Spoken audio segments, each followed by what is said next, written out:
Hi, Bruce here again from Bruce Fixes Stuff. Welcome back to another episode. On today's episode, we're going to change a valve in a tire. Not just the core, but the whole valve stem. And this is the tire we're changing it on. Yes, they're my spare rims for the General Lee, but they're also my trailer tires. But that valve stem where it's leaking, where it's meeting the rim, is leaking. So first thing we're going to do is take the air out of it. So we're going to use a tool like this, and this tool has a little end in it that goes into the valve, and you unscrew the valve and the air comes out. Pretty simple. You can't even get tire valve caps that have that bit on the end.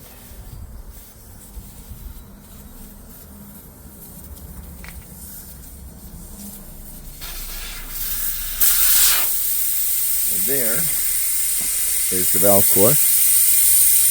Not that it really matters because the new valve comes with one.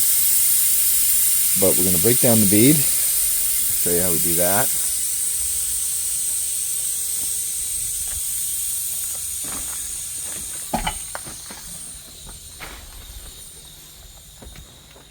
We only need to break down the bead on the outside.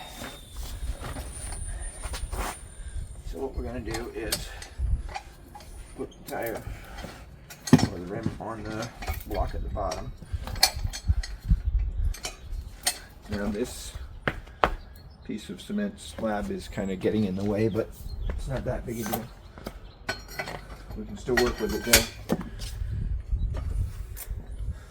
So we want this to come up close to the rim, but not so close that it's going to fall over onto the rim. Don't want to push down on the rim itself. We want it under like that. Perfect.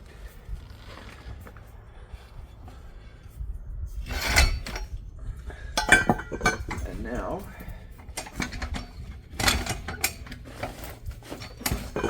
tricky part's getting that back out.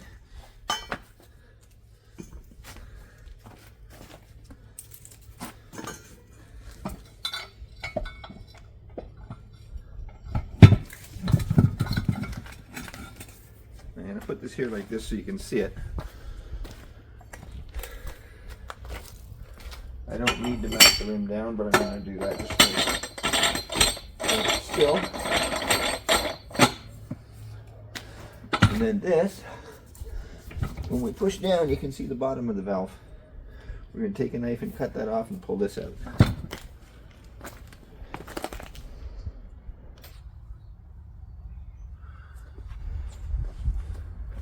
Okay, now you can use any kind of a knife to cut this. Tighten it down a bit more so it holds still. I'm just going to push down with my knee and use a razor blade.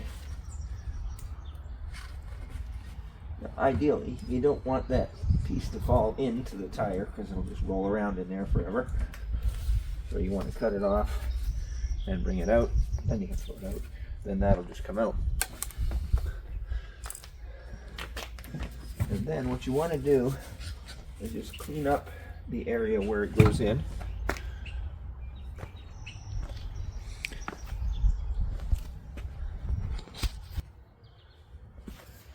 Now something I find that works really well for cleaning this is a battery terminal brush.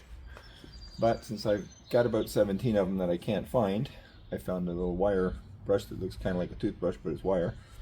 I'm going to use that to try to get in here and clean up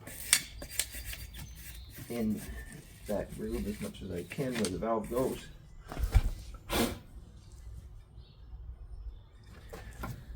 And then I'm going to take a screwdriver and just scrape it to make sure it's clean.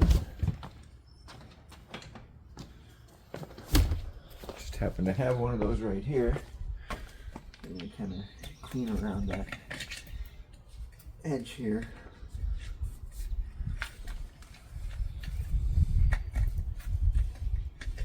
And get the ears and crap and dirt and stuff out of there. Now that's pretty clean, but we have a bead sealer We're going to put a little bit of that around there to make sure it seals.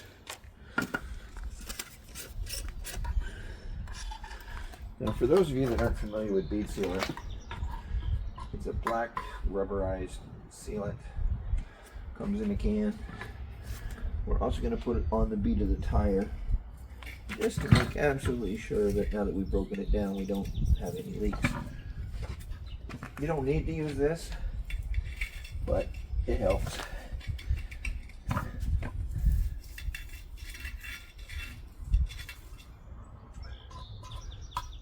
And another thing that will seal a rim leak, strangely enough, is grease. Just regular grease, like bearing grease or suspension grease, like ball joint grease kind of thing. You just slap that on the tire and it'll help it bead. They help it create the bead, the seal, but it will also help it seal it against the rim.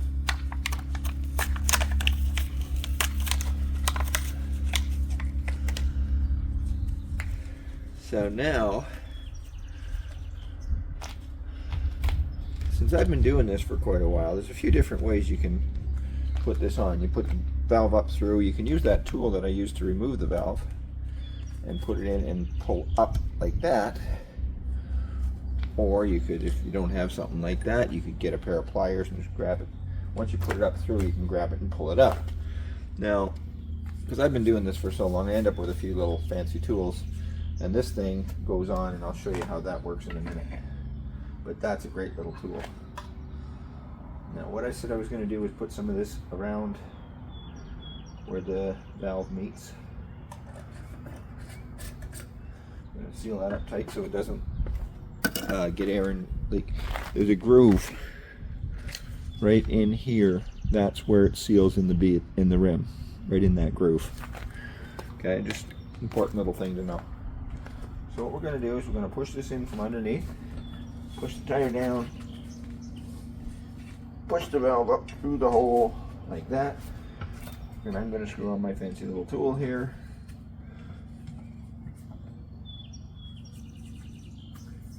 And again, you don't need one of these, but it helps. It really does. And then, I don't know if you can see down there, I'll try to hold that down. You put this against the rim and you push down and that pulls it up in. And you can see, oh, it's in. It's that easy. Then you just unscrew it and you're done. Now, like I said, I could have used that little tire tool thingy that I've got.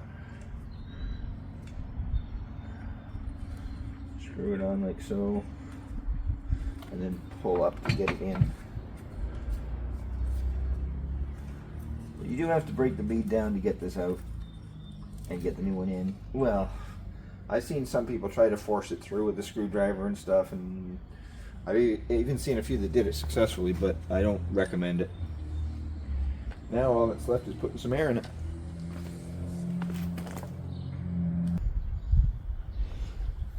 Okay, now we've got to put air in the tire because it's obviously not sealed. This is one type of air inflator. You just clip this on the valve like that. Pull the trigger after you hook the air, of course. You just pull the trigger, and it also tells you how much air is in the car, in the tire. We're not going to use that. Then there's this kind, which is the common kind that everybody has. You just put it on the end of the airline like that, go and put the air in. I'm going to show you something you do if you can't find, like I've got some of these that I can't find when I'm looking for them. So what you do is you just take the air hose itself and just go like that, and you can inflate your tire without one of those.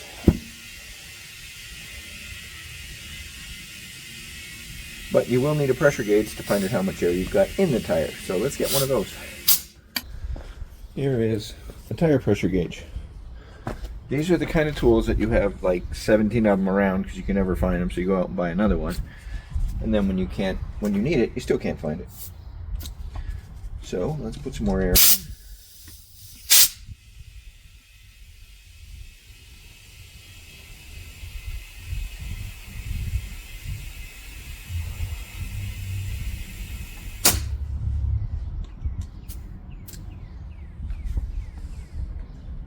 not even 20 yet.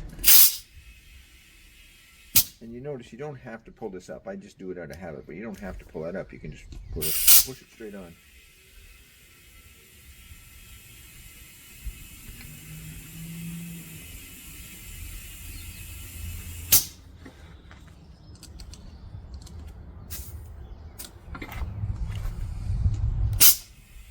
On this particular tire, I want about 32 pounds in it, or PSI, which stands for pounds per square inch for those of you who don't know.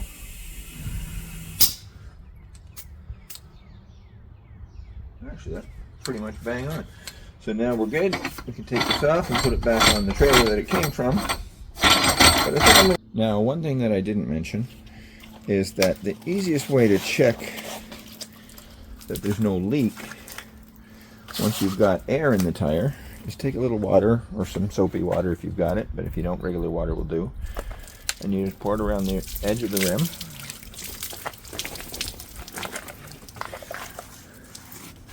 And if you have any water, it'll bubble, like around the valve. You can take the cap back off, pour some right on the valve. It'll be bubbling up like crazy if there was a leak there, and there isn't. So we're going to put that back on. I'll flip this over just to make sure there's no leaks on the other side.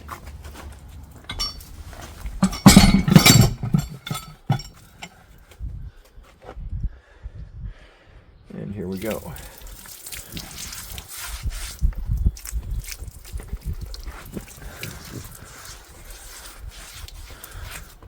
And no leaks there either. Now, I'm sure some of you have noticed that they're white letter on the inside. Personally, I love the white letter on the outside. I think it should be on the outside. But, as I said, these are, in addition to being my trailer tires, they're my spares for my General Lee. So, the General Lee didn't have white letter tires. So, this can't either. Just in case I need to use them as a spare. Because they're the spares for this car. But they're going on this trailer.